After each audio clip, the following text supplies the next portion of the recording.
entre dans la bouche de celui qui crie arachide, mais cette partie-là, on va regarder un peu dans leur bouche, ils n'ont qu'à manger moins.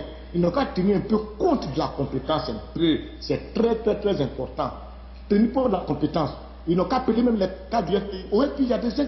Il y a des compétences. Prenez le gars, par exemple, le premier ministre de Gbagbo qui vient de partir à Kengo. Mais c'est une compétence. C'est une compétence, mais je vous dis la vérité. Mais dis-moi, c'est parce qu'il a fait partie du gouvernement Gbagbo qu'on ne peut pas l'appeler. Gbagbo, il a eu dans le gouvernement de Gbagbo, il y a eu des compétences. Quand tu vois Alassane a pris quoi de ministre de l'économie chez lui, qui l'a pris premier? C'est Gbagbo qui l'a pris premier. C'est Gbagbo qui l'a pris. Ça dit que Gbagbo aussi a pris des gens qui sont compétents. Si on sait qu'il y a quelqu'un qui est compétent, on le prend et il travaille avec nous pourvu qu'il soit compétent pour redresser. Parce que là, le travail qui va se faire, c'est un travail très, très, très difficile. Voilà, ça lui-même, ça dit, il est tellement posé là le dos nu et il est tenu de faire des résultats. Parce qu'aujourd'hui, l'Ivoirien atteint un niveau où il n'a pas peur de dire ce qu'il pense à quelqu'un. Personne n'a peur. Si demain à la salle d'école, je vous dis, moi-même qui vous parle, tu te prends à m'asseoir, lui dit, mon ami, écoute, vraiment on est fatigué, quitte là, voilà, tu nous as menti. Ça, je vous dis la vérité, ça, je ne cacherai pas. Je le lui dis, ça vraiment, je le dirai. Et donc là, Alassane a vraiment le dos mis, il ne faut pas, il va trop penser sur la géopolitique, il n'a qu'à prendre, c'est vrai, dans les deux parties, il n'a qu'à prendre des compétences. C'est très, très, très important pour redresser la Côte d'Ivoire. La Côte d'Ivoire est trop plongée. Trop plongé. Vous n'êtes pas en Côte d'Ivoire, ça fait que vous n'avez rien vu. Mais je vous dis, il n'y a plus rien en Côte d'Ivoire. Il n'y a rien à Bobo. Il n'y a pas de marché. Moi-même qui vous parle, je vous dis, aujourd'hui, à l'heure où je vous parle, à Yopougon, personne ne sort. Aucun taxi n'a circulé aujourd'hui parce qu'il y avait des tirs. Chaque fois que j'appelle, on m'informe. Rien n'est ouvert. Parfois, même des gens mangent aujourd'hui 1000 francs pour 2 jours. C'est grave. On n'est pas habitué à ça. Moi, je ne suis pas habitué à ce genre de ville où on a le soir, on doit à 20h, 21h. Pas possible.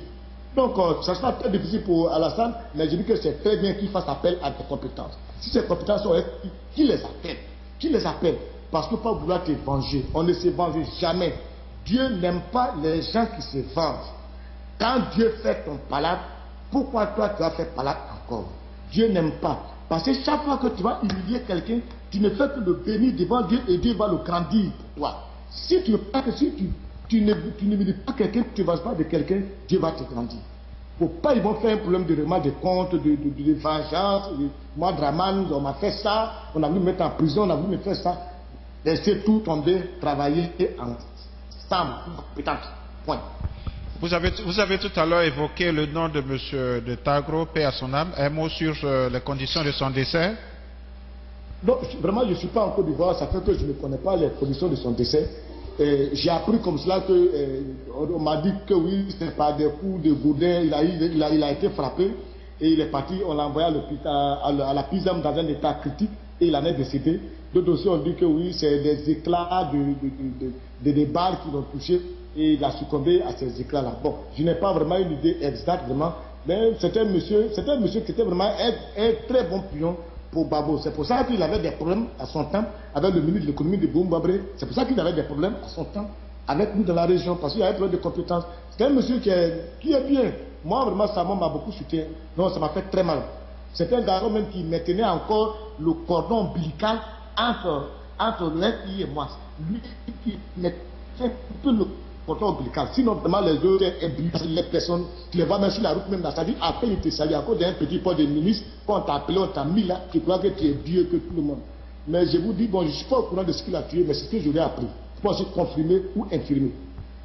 Monsieur Alain Toussaint, le conseiller du président Gbagbo à Paris, on a vu dernièrement Monsieur Afinguessan, on a vu le ministre Blé Goudé, ils ont tous parlé d'un coup d'État de la France en Côte d'Ivoire.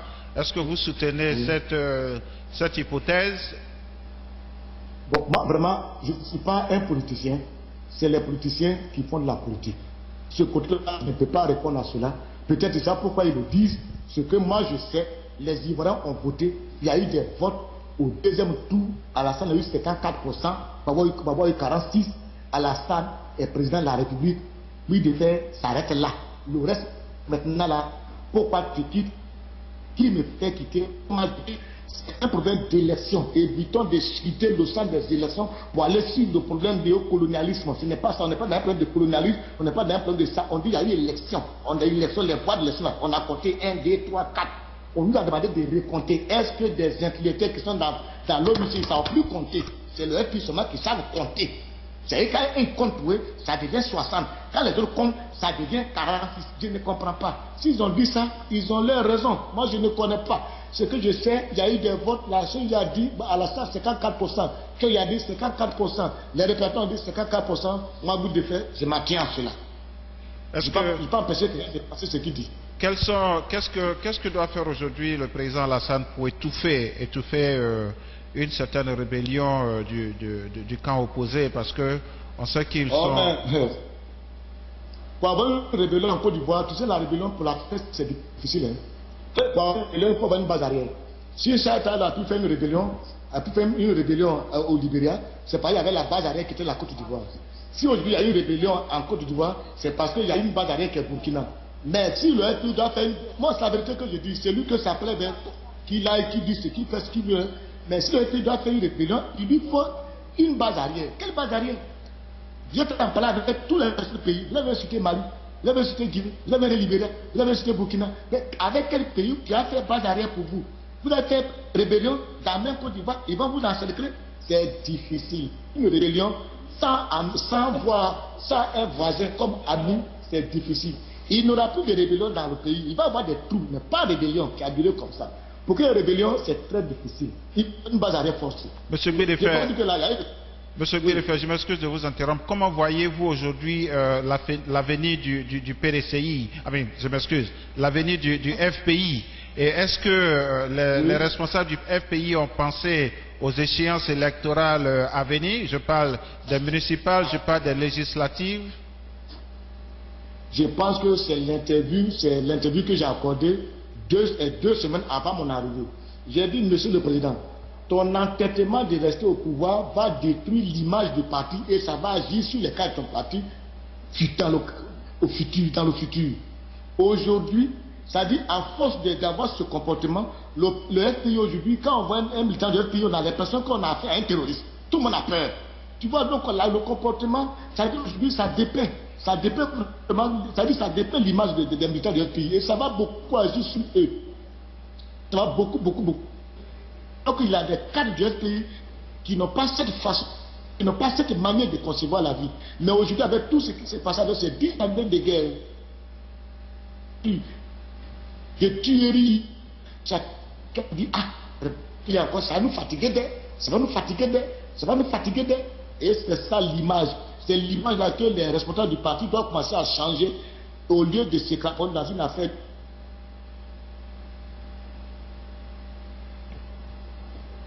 Oui, Monsieur Guidefer, vous êtes là? Allô? Oui, ok, vous êtes là, vous m'entendez? Je crois je pensais qu'on vous avait perdu, oui, voilà, je pensais qu'on vous avait perdu. Vous êtes encore là? Ok, allez-y, vous disiez... Je vous attends. Ok, allez-y. Je parlais un peu de l'avenir du FPI dans les séances électorales à venir. À venir, ça sera difficile pour eux. Le FPI ne pourra pas, d'abord, sans le RDR, le FPI n'a pas eu la majorité des députés à l'Assemblée nationale. Il a